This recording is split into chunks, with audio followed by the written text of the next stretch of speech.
What if miracles weren't supernatural at all, but a science we just don't understand yet? That's the huge, radical idea at the heart of one of the 20th century's most influential spiritual books, Paramahansa Yogananda's Autobiography of a Yogi. So today, we're going to dive into the incredible journey it outlines, from a young boy's mystical quest all the way to a worldwide spiritual mission. And look, right from the get-go, the book makes this huge claim. This isn't just a story somebody heard. It's presented as an eyewitness account, a direct window into a world of spiritual masters, written by someone who was actually there. It really sets the stage for a story filled with events that are going to challenge our everyday idea of what's possible. So where does this all start? Well, like a lot of these epic journeys, it begins with a calling. We meet a young boy named Mukunza Lal Ghosh, who would later become Yogananda. And from his very first moments, he just felt this deep, unshakable pull towards something more.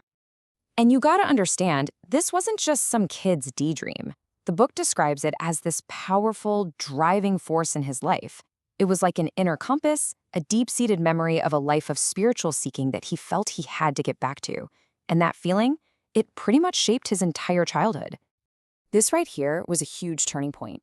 Imagine this. He's a kid, he has a fatal illness, and his mother tells him, look at this picture of a great master. He describes this blinding light, and then, in an instant, complete healing. This experience just cemented his faith in the power of a guru, a spiritual guide, even one he'd never met. I mean, this quest was everything to him. Can you even imagine trying to run away from home to the Himalayas? That's how serious he was. Now, this first attempt got shut down by his older brother, Ananta, who dragged him back home. But this was really only a temporary setback. Okay, so running away didn't exactly work out. But did that stop him? No way. His search just shifted. Instead of the remote mountains, he turns his attention to the ancient, holy city of Benares, a place where seekers have gone for literally centuries to find their answers. And this is where things get really wild. He's in Benares, he's basically hit rock bottom, feeling totally lost, and just praying for some kind of sign, any sign. And then, as he's meditating, a voice seems to come out of nowhere and everywhere at once, with a very clear, very simple message. Thy master cometh today. So, filled with this incredible new hope, he just starts walking through the city, and then, bam! In a crowded lane, he sees him. A man who looks exactly like the Christ-like sage he had been seeing in his visions. The moment he'd been waiting for his entire life had finally arrived. This was Sri Yukteswar Giri, his destined guru. And the book makes it clear, this wasn't some lucky accident. It was presented as the fulfillment of a deep spiritual promise. This meeting marks the real beginning of his training. All right, so he's found his master, and his training begins. And this is where the story just takes off into this whole other dimension. We start hearing about events that, well, they just defy belief. But the way the book frames these miracles is what's so fascinating. It doesn't call them magic, it calls them science. And this is the core idea, the central question of the book. Are these miracles just random acts of magic, or are they part of a science, a set of universal laws that we just haven't figured out yet? The autobiography strongly suggests it's the latter.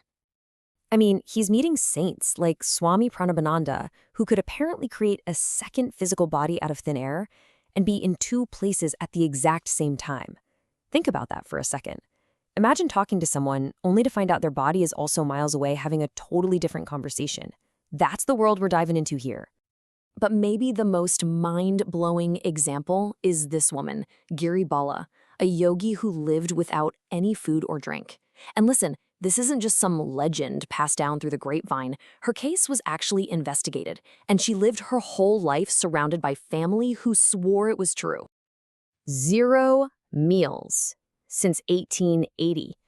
For more than 50 years, she took in absolutely nothing. So the question is obvious, right? How on earth did she survive? How is that even possible? Her answer is just incredible. She explains that she uses a special yoga technique to basically live on light, on cosmic energy. The whole point of her life was to prove that human beings aren't totally dependent on food. We can actually learn to live directly on universal energy. So being in two places at once, living on light, How? All of these unbelievable stories, they all point back to one single powerful tool. And this is the real core of the book, a spiritual science called Kriya Yoga. So, how can a person actually learn to control their own life force to do stuff like this?